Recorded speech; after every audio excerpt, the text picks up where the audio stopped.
आज का टॉपिक है ज्वार भाटा। ज्वार भाटा किसे कहते हैं?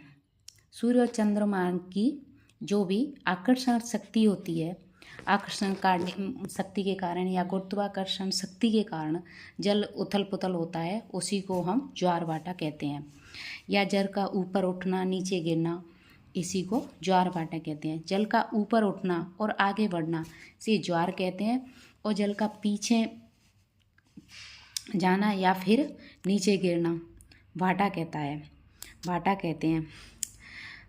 ज्वार भाटे की प्रक्रिया के दौरान उत्पन्न होने वाली तरंगों को ज्वारीय तरंग कहा जाता है। ज्वार भाटा के मतलब जैसे सागरों में, महासागरों में जो तरंगें उठती हैं ना, उन्हें हम ज्वार भाटा कहते हैं या ज्वारीय तरंग कहते हैं। ज्वार और भाटे के कारण समुद्र के तल के स्तर में जो अंतर होता है उसे ज्वारीय परिसर कहते हैं। ज्वार और भाटा जल में ऊपर उठने नीचे गिरने का जो अंतर होता है ना, उसे हम ज्वारीय परिसर कहते हैं। क्या कहते हैं? ज्वारीय परिसर। ज्वार भाटा 24 घंटे में 2 बार ऐसी स्थिति बनती है, लेकिन ज़रूरी नहीं है कि हर जगह पर ही 2 बार ज्वार और 2 बार भाटा आए।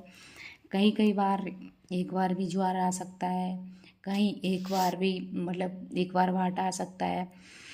और ज्वार भाटा के फलस्वरूप सागरीय जल की क्षैतिज गति भी होती है। कैसी होती है? क्षैतिज गति। जब कभी खाड़ी क्षेत्रों में ज्वार के कारण जल क्षैतिज दिशा की धारा में गतिशील होता है तो उसे ज्वारीय धाराएं कहते हैं। क्या कहते हैं? ज्वारीय धाराएं। कब?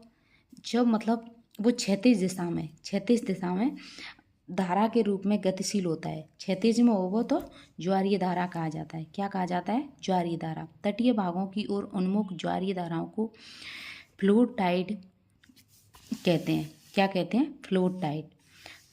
और अगर तट की से सागर की भागों की ओर मतलब सागर की ओर भागों की ओर उन्मुख होगा तो ज्वारीय धारा को अब टाइड कहते हैं। अब टाइड मतलब अगर तटीय भागों की ओर मतलब स्थल से तटीय भागों या सागर से तटीय भागों की ओर जाएगा तो होगा फ्लो टाइड। क्या होगा? Flow tide. अगर तट से सागर की ओर उन्मुख होगा तो एव टाइड कहते हैं। क्या कहते हैं? एव टाइड। ज्वार की शक्तियाँ मतलब जो